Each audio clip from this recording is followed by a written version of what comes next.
now begin the event. There still looks like there might be a couple of people joining, or we've more or less sort of settled, I think.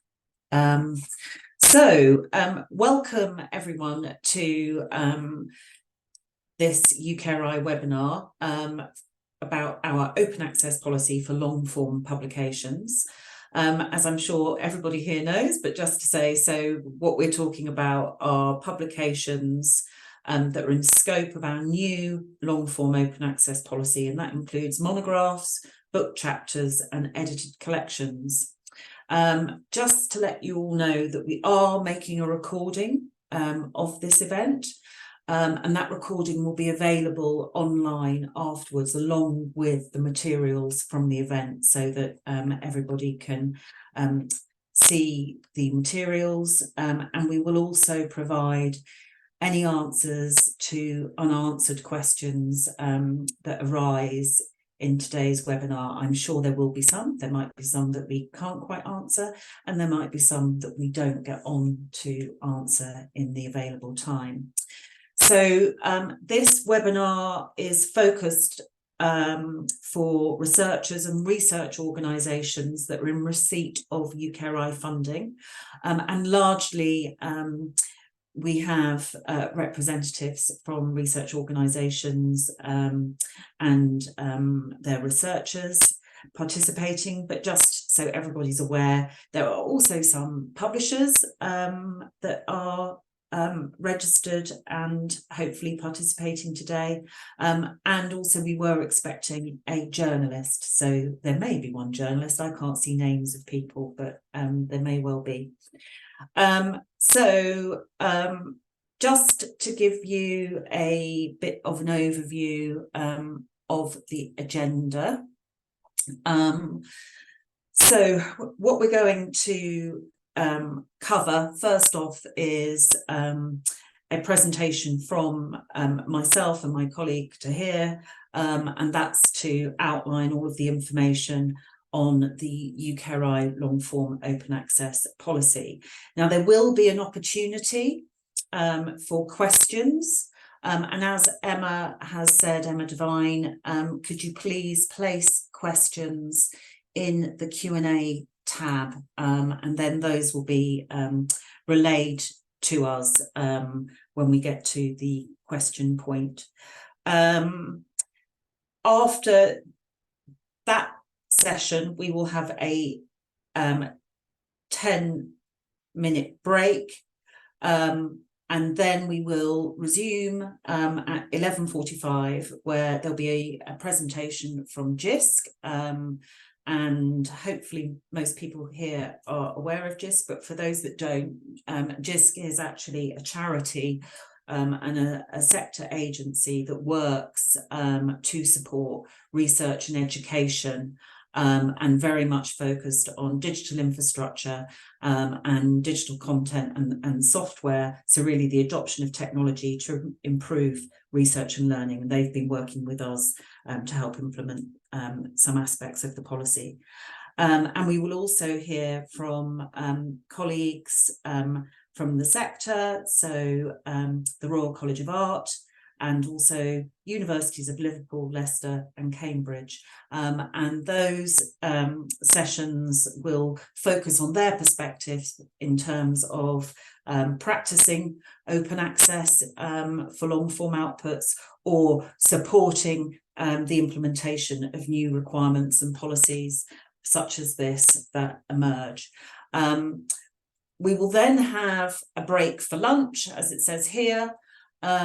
And then after lunch, we will resume to have a panel session where all of the speakers will be available for a Q&A session.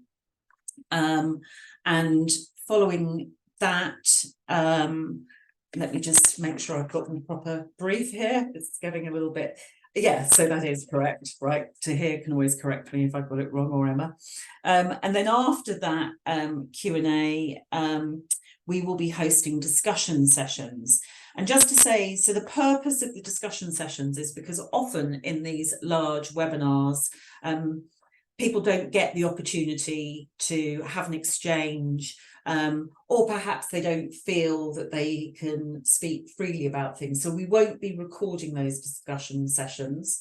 And they are really more available for people to, you could ask questions of either your colleagues or peers, or again of us, but also just to exchange thoughts and practice and your experiences in this area. What we will do, there will be facilitators in those sessions, and we will make sure that we capture a non-attributed summary of the main points, because of course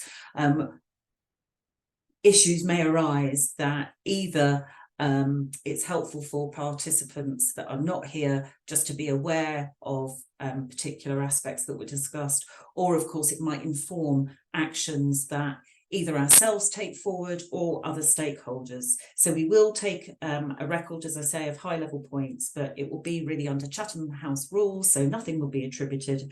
And as I say, we will not be making a recording of those sessions. What will happen, because you might be thinking I haven't registered for a particular session, that will all become clear, because you'll be able to opt into the particular sessions, and we'll get instructions on that later. So I just have a few things to go through in terms of the background really to the policy, and sorry for a lot of those that may have heard this before, but there may well be participants here that haven't. So open access is of course is really just about making sure that the results of publicly funded research are accessible, and that you can enable maximum reuse of those outputs. And the way in which, I suppose, you know, o.UKRI as a public funder, and many public funders around the world, and see it as an important policy and an approach to promote open and transparent research throughout all of the research that they fund.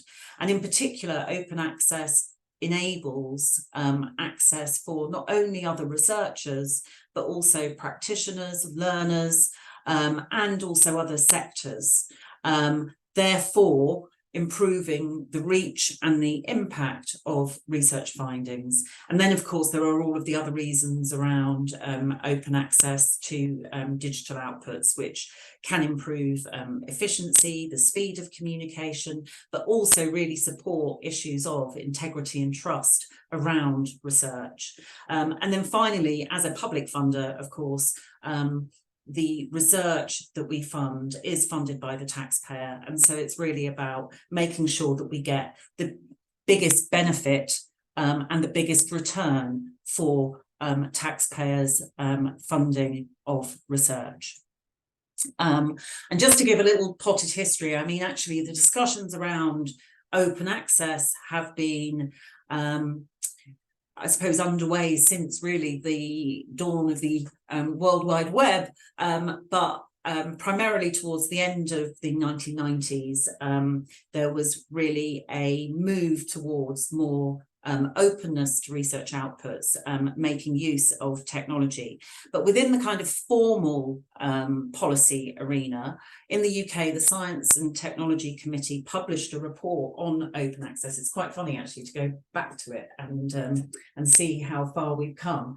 But it was really focused on journal articles, research articles, and promoting a move towards open access and the sorts of benefits that there would be in doing that. And then in 2005, the research councils did initiate open access policies for their research outputs. But in terms of a more UK-wide approach and updating the approach to open access, there was, of course, the government review that was chaired by Janet Finch, and off the back of that, and again focused on research articles, and then off the back of that, the Research Councils UK updated their open access policies, And then we also saw the introduction of open access requirements within the REF for REF 2021. Along all of that work and that government policy and approach, there were also other funders within the UK that started to adopt open access policies. And collectively, the stakeholders formed the University's UK Coordination Group. And that was really to make sure that researchers, research organisations, funders, and publishers had a collective discussion around the progress of open access. And one aspect that is relevant to today is that that group also identified the opportunity for open access to long form outputs. And so there was also a lot of work, although the policies that were in place were for research articles, there was also a lot of work around long form outputs and what might be the benefits of open access and how to progress to open access. And so I would say we benefited from that in formulating our policy. And then as we have, we announced our new article policy back in 2021, and also this long form policy back in 2021. It was a result of our review. Our articles policy for immediate open access to articles, which was an update to that prior policy, started in April 2022. And now, of course, we're progressing to the long form publications policy that will begin on the 1st of January 2024. Which is the focus of today. I won't go into the detail here, but just to say that at the government level, there is a strong commitment to open access, both mandating open access to publication, but also incentivising broader open and transparent practices. And as the largest public funder, it means that o.UKRI's policies are about enabling that government approach. So in terms of formulating this policy and the articles policy, we had always committed to review of the previous RC UK policy. And once o.UKRI was launched, the review was taken forward. And it was as a result of extensive engagement. We introduced, as I've just said, an immediate open access policy. But as part of that consideration, it became clear that we ought to think about broader outputs and disciplines. And as I said, build on a lot of the work that had been undertaken via the monographs group, reporting into the University's UK Open Access Coordination Group. And so that is what brings us here today. We through our consultation and process, made the decision to introduce an open access requirement for long form. And I just wanted to mention a couple of things about our approach to introducing the policy. So the policy, as I said, applies from January 2024. But we recognise that this is a new requirement, and also it does change working practices for many stakeholders. And so, and we've really seen that in a lot of the discussions that we've had with the community, how this is a new change for research organisations, for researchers, and for funders like ourselves, and also for publishers. So with that, what we're going to, the policy starts from the 1st of January 2024, but there will be what we call a bedding down or bedding in period. So, and what that really means is that whilst the policy will apply from that date, we will not monitor for compliance at that point, and we will only start to monitor for compliance from September 2024. So there's a 9-month bedding in period, which will help, hopefully, all stakeholders work through issues and any teething issues. And I also just wanted to say, and we will hear hear later around the funding for the policy. But in terms of, just to touch on a couple of the key considerations that we've had to have in how we might support the policy with funding and enable open access. One is, of course, making sure that the funding is available to all and is as equitable as possible. But also there is the issue of affordability and trying to manage what might be escalating costs within this space, and also supporting innovative publication models. So just to touch on, those were some of the key considerations, but Tahir will be saying more about that later. So unfortunately, today, Sarah Ball, who you would have had give this presentation, is unwell. So I'm covering her section of the presentation. And this is really to outline some of the key exemptions that we have within the long-form publication policy. So, as I've already said, it applies to monographs, book chapters and edited collections, but there are a number of exemptions within the policy. You also see within the annex of the policy, there are lots of outputs which do not fit in this definition. So scholarly editions, for example, are out of scope of the policy. But the particular exemptions that we have, there's one that we call the only appropriate publisher exemption, which means that, you know, after liaison and consideration, a publisher is unable to offer an open access option, and that is the only appropriate publisher for that particular output. So that can be an exemption. And then also there is an exemption around reuse permissions for third-party materials, and where those can't be obtained and there's no suitable alternative to making the output open access, then an exemption can be applied. And again, one around trade books, unless it is the only output from the u.K.RI funded project. Also, outputs from u.K.RI training grants are exempt. And then whilst the policy starts from the 1st of January 2024, if a contract was signed prior to the 1st of January 2024 for publication, and it was not for an open access contract, then that is also an exemption. So there are this whole range of different exemptions. Of course, our objective is for open access to these outputs. And as I said, there are many, many benefits from that, but the policy is quite subtle in this regard, and that's based on all of the evidence that we analysed throughout the review.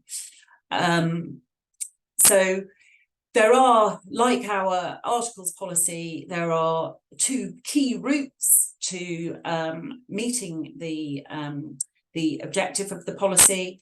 And for this particular, for the long form outputs, it's open access within 12 months of publication. So there is an embargo period allowed. Any Creative Commons license is permitted, but the two routes are either the version of record published via the publisher's website or platform, or an author accepted manuscript. And so that manuscript will be the peer-reviewed manuscript, but not the same as the final version of record, and deposited within a repository. Just to say a couple of more things on the exemptions, but I won't go into detail because I think we will run out of time. Those exemptions that I mentioned to the policy, the way in which those are applied, it's largely on what we would call a self-managed trust-based approach.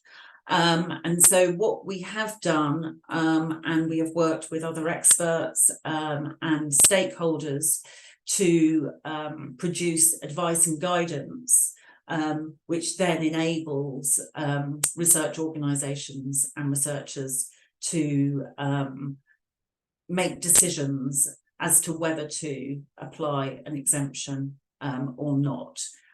So there's guidance around the appropriate publisher exemption.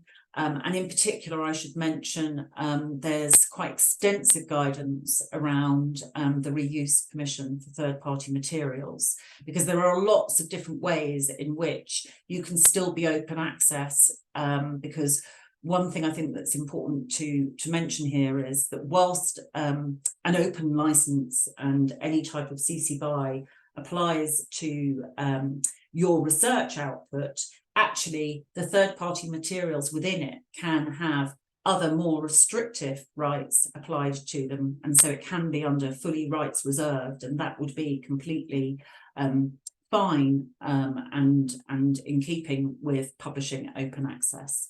There are a couple that are blanket, so the 1st of January, so if there's a contract in place before the 1st of January that prevents compliance with the policy, that's a blanket exemption, and also outputs arising from o.UKRI training grants. One other thing to mention, so as we announced the policy back in August 2021, and we've had a series of roundtables, workshops, and lots of different discussions with stakeholders around the implementation of the policy to try and work through some of the details. And one of the aspects was the fact that obviously with long form outputs, there's so much work that goes into them, but they often arise many years after the period of funding and may also not necessarily have a substantial link to a o.UKRI, a o.UKRI grant. So we've looked at data as far as possible, and we've considered what might be a reasonable timescale for an output to be considered in scope. And really this is in scope of the fund.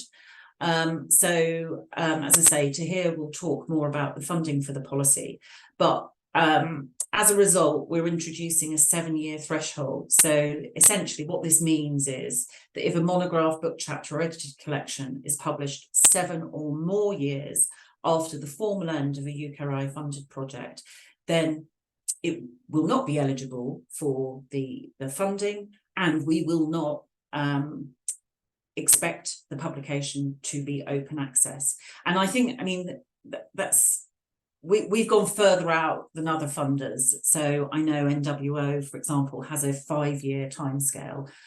We have gone for 7, looking at the data in Research Fish. And though I should always say that we will be flexible, so where there are particular extenuating circumstances, so for example, due to career breaks or other issues, then eligibility for the fund will apply, and we will obviously take as I say, a flexible approach. I've talked a lot about all the consultation, so this is just showing that there's a lot of consultation and evidence gathering, and we will take that approach as well as we implement the policy in terms of learning and understanding how things are going and how to improve. A lot of guidance available. I've already mentioned one particular big one really is the guidance on managing third-party copyright, but there are lots of different resources that will be available. These ones here are available, and there will be more available as we open up the funding process that Tahir will cover. And I think now you don't need to listen to me anymore, thankfully, and it's over to Tahir. Thank you very much, Rachel. So I'll just be talking about the open access funding for long-form publications. So for open access funding, we are providing a £3.5 million fund per annum to support open access to long form publications. So the 3.5 billion, it's not for the entire lifetime of the policy. It will renew every year. The fund is only for long form publications that are in scope of the open access policy. So, and the scope of our policy is defined in the policy document itself. So these are publications that need to acknowledge o.UKRI funding. It'll be centrally held by o.UKRI, so organizations can apply to o.UKRI to access it, and it will be open. The first part of it will be open from the end of November for research organizations. What can the fund be used for? So we want to support a variety of open access models through this. So any business model that can result in immediate open access with a Creative Commons license for an in-scope publication type, that is eligible for support. But there will be maximum funding levels. And on this table here, I've listed out what those levels will be. So for an entire monograph or edited collection for the book processing charges, there's a £10,000 limit. For chapter processing charges, there's a £1,000 limit. And for diamond or non-book processing charge models, there's £6,000 for the first output and an additional £3,000 if 2 or more UKRI funded publications from the same organization are being made open access via that same model. Within those limits, we are also allowing researchers to, or their organizations, to be able to claim up to £2,000 for clearing rights for third-party materials if needed. However, I do want to stress that these costs can be part of the research grant as well. So just moving on quickly, we've talked a lot about UKRI wanting to support different types of business models and being very agnostic to different business models. So I put a slide here so you can see sort of the different models that we are aware of that do not incur a book processing charge and how UKRI's fund can support it. So I won't go into all of it in great detail, as I'm conscious there's quite a lot of text on this slide, but the slides will be made available afterwards for everyone. So if you have any questions on this, please do come to us. But the main point is that for the non-book processing charge models, money transfers between organizations through different revenue streams. And whatever that revenue stream may be, for example, it may be a library consortium a system. In that case, the organization can claim from UKRI the cost of participating in that consortium up to the maximum permitted limit that we've set. And the maximum permitted limit, as I mentioned in the last slide, was £6,000 for the first output and up to an additional £3,000 for an additional £3,000 for 2 or more publications. So how will the fund itself work? So we're introducing a 2-stage process. The first part is where a research organization registers an output with UKRI. This is a notification process, really, and this is where UKRI will look at the information that the organization has supplied, determine if the output appears to be one that is in scope of the policy or not. That is there a link to UKRI funding? And I'll go into a little bit more detail around that as we go through the more information around the funding process. So the purpose of stage 1 is to give the author and the research organization assurance before they sign a legal contract that the publication is eligible for support. And at stage 2, the organization needs to supply UKRI evidence that a publication is available open access, and then UKRI will give them the funds up to the limit that we have set for those publications.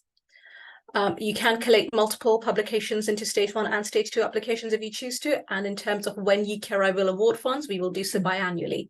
And on the right side of the screen, I've got the timeline. So in November 2023, we will be opening stage 1 for applications. From January, stage 2 will open. And then in June 2024, we will make the first award. And then December 2024, we'll make the next award. There will be some notional deadlines there, but we will clarify what those are exactly as that becomes clearer. In terms of how to apply to the fund, so the research organization must make the application on behalf of the authors to UKRI. This might be via the library or the research office. It depends on where the open access function sits within the research organization, so it will vary.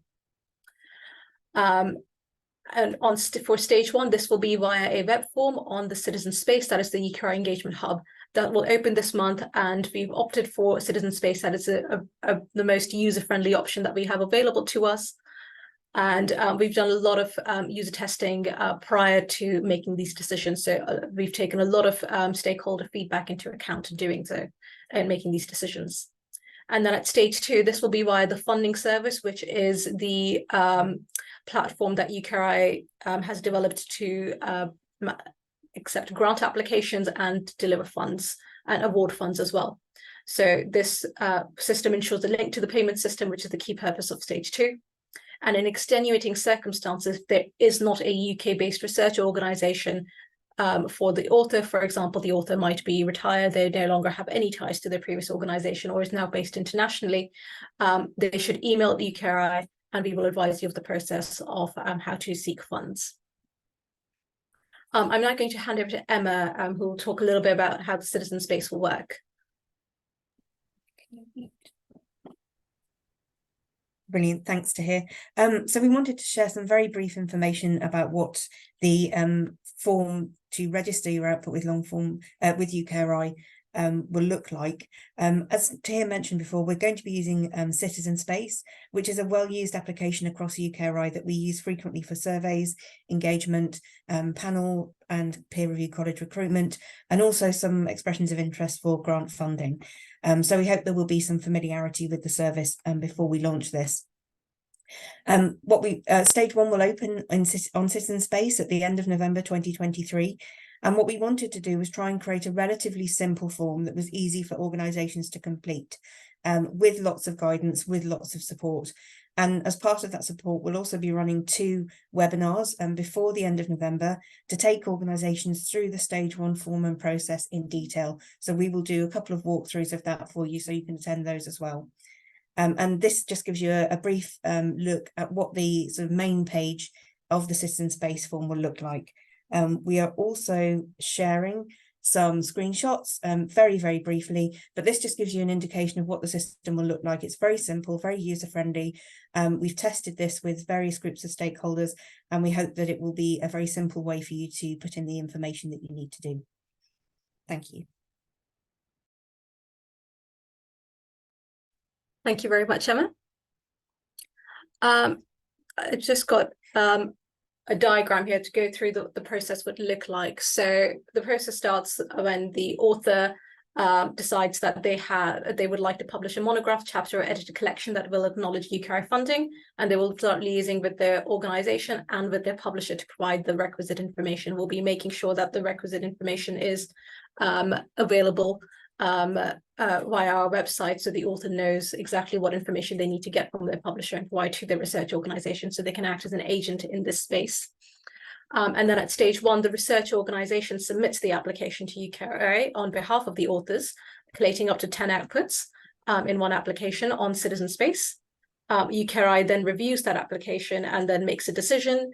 If the publication is eligible, then the author can proceed to signing the contract and then writing their publication and then getting it published. And then once the open access version is available, the research organization is now able to apply to o.UKRI to claim back those funds at stage 2 via the funding service. o.UKRI will process that, communicate the decision, and then award the funds after stage 2, and that the process ends. If o.UKRI determines that a publication is not eligible, it is likely that either you have not demonstrated the link to o.UKRI funding, or actually the publication is not in scope of the policy. So if the author and the organization feel that they have not demonstrated the link to o.UKRI funding and would like to reapply, they are absolutely able to do so. And the same would apply if, for example, the publication has changed significantly from the first time, and from the first time that they've submitted, they can still resubmit the information to us to continue seek assurance if they wish to. Just to let you know, there is some information that we'll be seeking during the for the funding process, and this is the information that we had discussed with in our user testing sessions for what information o.UKRI would need, and researchers and their organizations and their publisher would readily be able to provide to o.UKRI. So, for example, the funding reference, the name of the o.UKRI fund author, title of publication, and this sort of information. And we note that at stage 1, a lot of this information could be drafted. In book chapters, we want a little bit more information. For example, we would want the bibliographic data of the collection that the book chapter is published in, and the name of the editor of the collection to help us make those links. And then at stage 2, very similar sort of information we'd be looking for. We'd be looking for a stage 1 reference, which o.UKRI's Citizen Space system will generate, and confirming the bibliographic information. There will be some optional metadata and information that we would seek as well, such as ISBN, DOI, or ORCID, but we recognize that DOIs and ORCID IDs may not be minted for all publications. So these are going to be optional, and the same would apply on the book chapter side. That is everything. Thank you very much for listening, and I will hand back over to Rachel now. Thank you very much, Tahir. So now I can see there's quite a few questions in the Q&A tab, and we will try and address. Sorry, Rachel, you're muted. I'm not muted, I'm unmuted. Can you hear me now? I can hear fine. Ah, people can hear. Okay, so perhaps it's something wrong there to hear. Let's hope that you're okay and you can hear things to hear.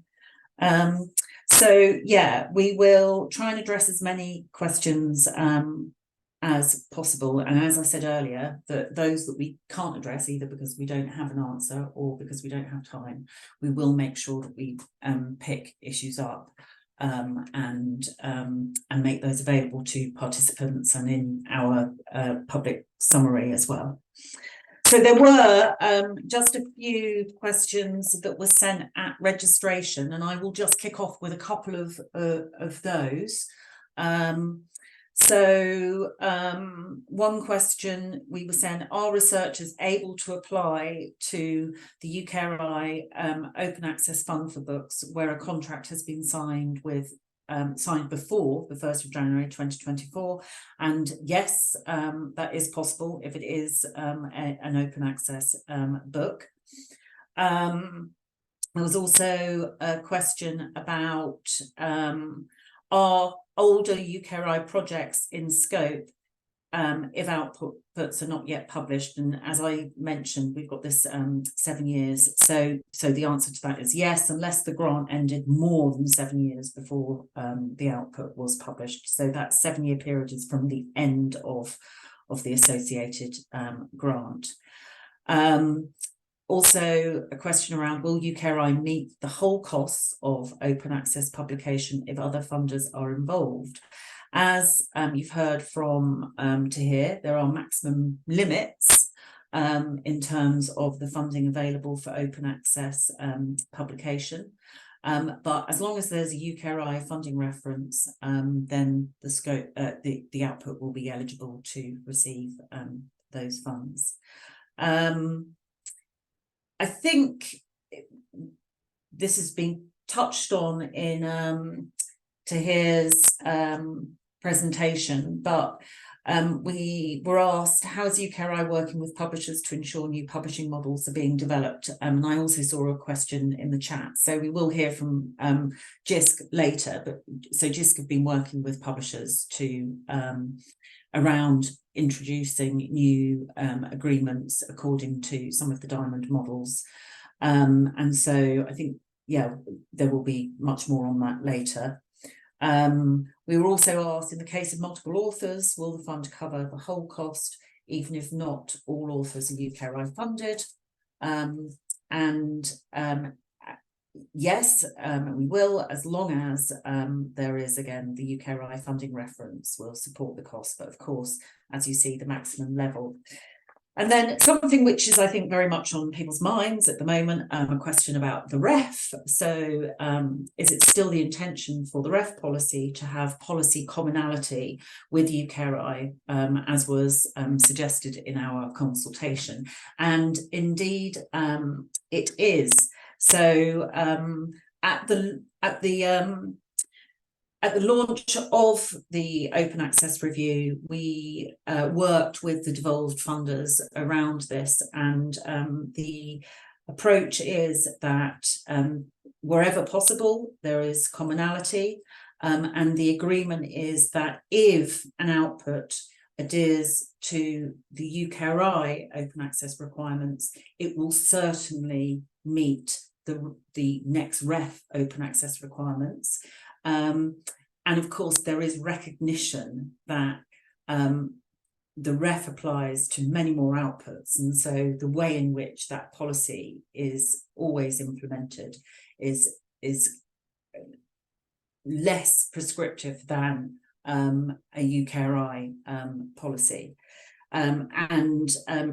The REF team are obviously looking at open access at the moment, and I think we anticipate that there will be some form of consultation around the specifics of open access shortly. So I think we should move on to some of the questions from the chat. So Emma, have you got any questions to ask us? Yes, thanks, Rachel. So we've had a question about, does the maximum amount include any VAT chargeable? It does indeed. So they are inclusive of VAT, where VAT applies, because VAT doesn't apply on the diamond non-BPC models. It applies in on BPCs. Thank you. For stage 2, what evidence will be required that the item is published? Here, do you want to take that? Yes, I can take that. Oh, hang on. Okay. So we would expect to see a URL. To the open access version, we would be able to see the publication and the license that it's been published with. Thanks. So we've had questions about would an institution be able to claim costs for a diamond model to support infrastructure for an in-house or self-publishing model? My initial reaction is possibly, and I would hope so, but we will need to look at the details on that, I think, more specifically. So I would invite that participant to outline that particular scenario to us, email myself and Tahir, and we will pick it up. Thank you. What is u.K.RI's expectation of an institution or researcher where the BPC or Chapter OA charge exceeds the maximum that u.K.RI will contribute? What's our expectation? Yes. To meet the policy and to be open access. And as I have tried to go through, there are obviously a number of exemptions, but there is also, of course, the author accepted manuscript option. So that if you like, some people call it the green route and the 12-month embargo route. So so I hope that clarifies that point. Thank you. Let me just find some questions.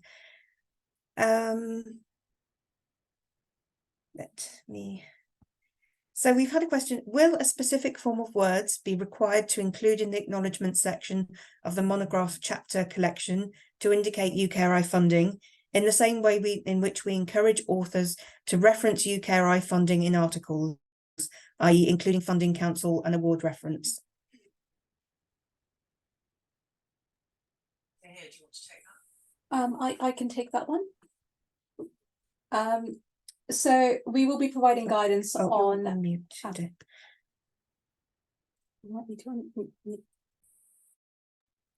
Sorry, technology. So I can take that one. So we will be providing guidance on how technology care funding. The main things that we're looking for in the acknowledgement would be a link between the author and the u.k.RI funded project, and the link between what was done on that project to the publication. So very straightforward. We would not be looking for a very long explanation. It would be something like 750 characters around that sort of thing. So for example, if you are a PI, then your link to that u.k.RI funded project is that you were the principal investigator. If you're a research assistant, you need to simply state that. So we would be looking for very clear statements to that effect. And then the same around what you did on the project and how that project is linked to the publication. But we will be providing guidance on this. I think also I'd just like to add that I think in terms of acknowledgement, so practice around funding acknowledgement and within all types of publications, be it journals or long form, is always in development. And yes, we are very much engaged in those discussions, but you know, at the moment, obviously you have to recognise different levels of, I suppose, let's say, practice and maturity in certain practices. So we will engage in the development of acknowledgement information with the research sector and the publishing sector.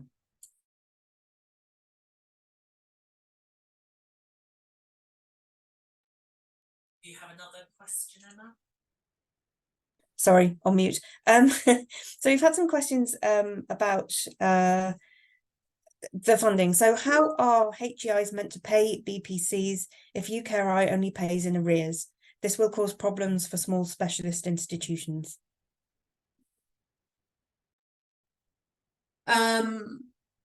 In terms of, so I suppose we've gone through considerations around how to administer this funding, and we have had quite a lot of discussions and engagement in this. And what we have tried to do is make sure that we can give assurance to organisations, and that's why we've got the two-stage process. So stage one, which was the citizen space screenshots that you saw, that is about giving that assurance that, so when we see, so the contract hasn't been signed at that stage, and we can then say, yes, that output is in scope of our fund. And so therefore, whilst it's not 100% guaranteed, it will be, you will have some assurance that the output is in scope, and so therefore likely to receive funding. The other aspect that we have, we've discussed with some small organisations, is kind of the regularity of payments.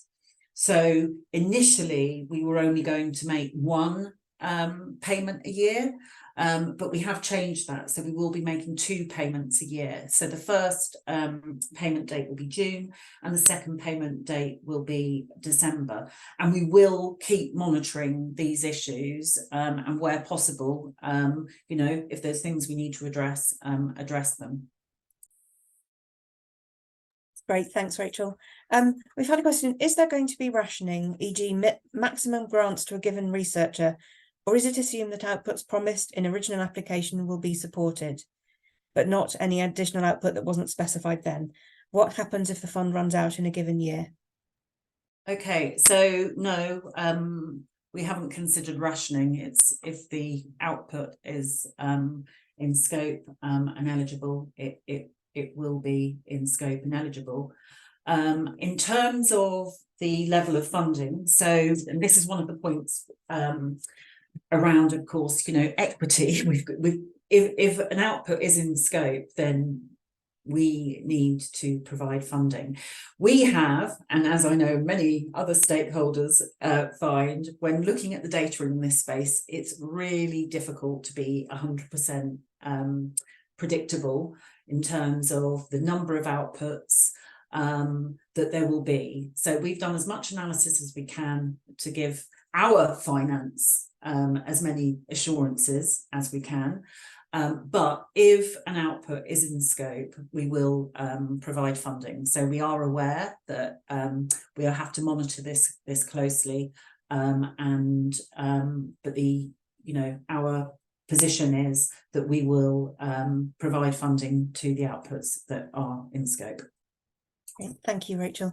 We've had a couple of questions about if the assurance following stage 1 is not 100% guaranteed, what are the potential situations where funding might not be awarded following stage 2? I would think the might not be awarded in stage 2, that the output ended up being a different type, or that the wrong information was entered at stage 1 to stage 2. So I imagine that won't happen, but I think we just have to be open to these issues, really. Nothing is 100% predictable. I hope that's what, unless any other colleague has something to add on that, but that's my thoughts. I think our thinking in this situation is that if something has changed with the publication between stage 1 and stage 2, in those cases, most likely an organisation would not be making a stage 2 application for that particular publication as well. So that's mainly our thinking. We've had a question: can an author apply for payment of a gold BPC even if a compliant green route is available with the publisher in question? Yes, they can. Thank you. Will o.UKRI require details of the invoice for OA publishing at stage 2 of the process? We will require an invoice, a copy of an invoice, but Tahir knows the details much more than me, so Tahir, do correct me.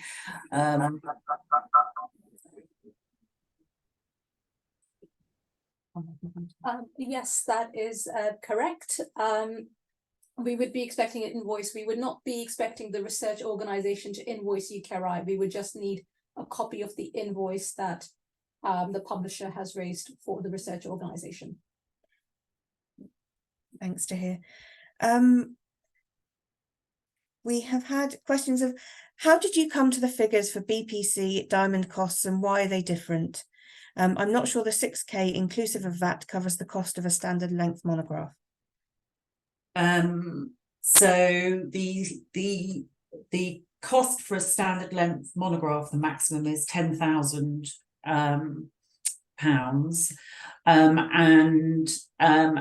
and the 6,000 is for the diamond models. And how we came to these figures is based on market research and the sorts of costs that are charged for diamond membership subscribed to open models. And based on that evidence, this seems very adequate. The diamond models are much more competitive, they appear to be, than the book processing charge route. And so the levels have been set on that basis. The other thing is, I think that the membership models and the diamond models don't attract VAT, but a book processing charge currently does, as does an article processing charge, which is of course an issue that I know the library sector is and the publishing sector are concerned about, but that's the situation and the parameters at the moment. Brilliant. Thanks, Rachel. So we've had a question: some institutions are passing rights retention policies are including, some institutions passing rights retention policies are including long form publications in the scope. Is this a practice you would recommend to be replicated by HEIs that have no IRRP as of yet?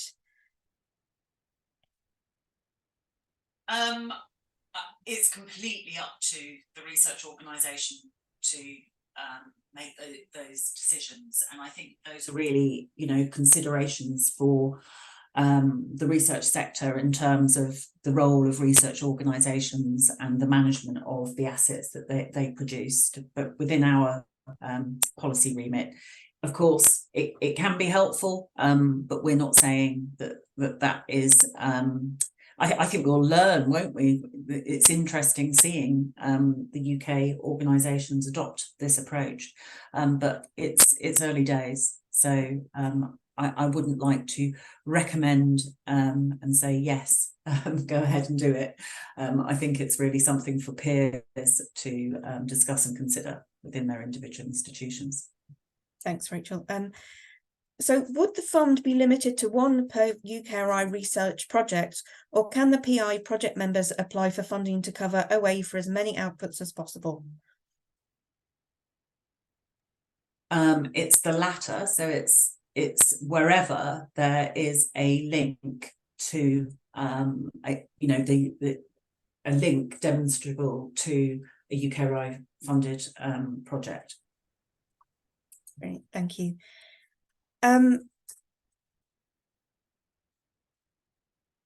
So we've had a question: if an exempt UKRI training grant recipient wished to access the fund and publish OA, would UKRI support those costs? We would, yes. Great, thank you. We've had another question about: can people who have a valid exception still apply for funds?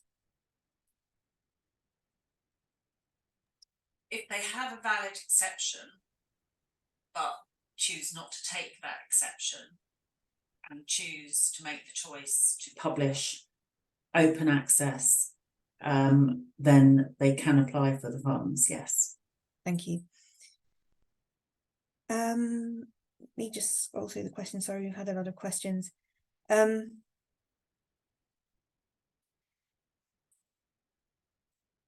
So we've had a question about how and when will feedback be gathered about these processes? Okay, so that is obviously, part of the whole monitoring and evaluation approach. And there are some data sources that you can use. So, for example, obviously, research fish and research reporting is one important data source in this space. We are also considering working with some other infrastructure providers, which would help provide data, but that's in consideration. I think in general, we will, and I think Tahir also mentioned that for some of the exemptions, we'll have a feedback loop as well. And so, as with all sorts of monitoring and evaluation approaches, there are kind of mix of methods. So at appropriate points in time, we will undertake stakeholder consultation, and we will also put in place, which I'm not sure whether we've mentioned this yet, so we will actually have a kind of specific review point 2 years in, so in 2026, where we'll look at how the policy has been progressing, and that will have various different methods that will feed into it, so that we can learn how progress is going, and whether or not any changes should be made. Thanks, Rachel. We've had a question which I think I can answer, which is: will organisations be able to make multiple stage 1 applications in a single round, or is there a de facto limit of 10 outputs per organisation? So the limit of 10 is for the form. You can make as many stage 1 applications as you need to make, and the stage 1 will be open all the time, so you can make those applications as and when you need to. So just to clarify, does that mean that recipients of UKRI training grants, e.g. PhD funding, can apply to these funds should they choose to publish open access? Apologies, I missed that, Emma. Could you sorry, Rachel. So just to clarify, does that mean that recipients of UKRI training grants, e.g. PhD funding, can apply to these funds should they choose to publish open access? Yes, but it comes through a research organisation. Yeah. So we've had a question about: will guidance be issued on the stage 2 payments process, and how will UKRI reimburse the organisation? Will it be back to the research grant, or do we need to specify a university budget fund code? You might be better at answering that, Emma, than me. So I can answer that one. So yes, we will be issuing guidance on the stage 2 payments process, and we will be reimbursing the organisation. We won't be putting additional funding streams on grants, because in many cases the grants will have closed by the time the publication is being published. So it will be to a university budget code. It's in a similar way to the way that we pay the open access block grants. Thank you. So we've had: how do we balance EDI issues and addressing inequities in publishing with the 2-tier funding model you've outlined? This will benefit large commercial publishers to the detriment of publishers looking to change the system and offer different models. I think that I'm not quite sure why the 2-stage process will will perpetuate those issues. And I'd be interested to hear more about those particular concerns. I think that the way in which we've tried to introduce a policy, so as far as I know, we're the only funder, for instance, that is actually supporting non-BPC models. So I consider the approach that we've done, and we've really taken care to do that, because it is quite difficult because of the sorts of issues you have with the National Audit Office and audit controls and everything. So, but we have, inbuilt this approach to try and facilitate more open and sustainable models. We will also, we really have got a strong commitment to having continued discourse with researchers and research organisations and also publishers, and as part of that monitoring and evaluation. So I'm not sure whether that will satisfy that question entirely, but I think, we really have taken these issues into consideration, and we will make sure that we continue to do so. Brilliant. Thanks, Rachel. We've had another question that I can probably take on funding, the funding. So will multiple applications from different parts of organisations be okay, e.g. from different faculty research offices? Will you have particular identified individuals who can put in applications so that you know it's coming from an organisation rather than individual authors? So at stage 1, it doesn't really matter who puts in the application. Our expectation is that they will be managed centrally in an organisation by the library or the open access team or the research office, depending on how you're structured. The stage 1 form has been set up so that you can use a generic or team email address when you're submitting that stage 1 application. So you can manage that as a team. In terms of stage 2, this will be through TFS. So somebody will have to put in the stage 2 application and act as the eventual grant holder. In terms of knowing that applications are coming from organisations rather than individual authors, we have put some guidance on the stage 1 form that where possible, we would prefer you to use an institutional email address. So that we know that it's coming from an institution. We recognise that we might have some applications that come in from authors, but we have put on the form in multiple places that it shouldn't be the author who is submitting this information. They should be liaising with their university, mainly so that the organisation knows what stage 1 applications have been submitted to u.K.RI, because you won't. We're advising that you can't submit a stage 2 unless you've submitted a stage 1. Another question. Last one, I think, now, because okay, brilliant. Thanks, Rachel. Yeah. So the maximum permitted costs are lower than the standard charges of several large publishers. Are you discussing BPCs, CPCs with publishers? We have done, yeah, throughout the whole process, and the maximums that we've set are based on averages, so they are in line. Brilliant. Thanks, Rachel. I think thank you very, very much for everybody's questions, and I know we haven't got through all of them, and I also would just like to say that I acknowledge that question that I answered in the chat earlier about, why was some of this information not available before the webinar.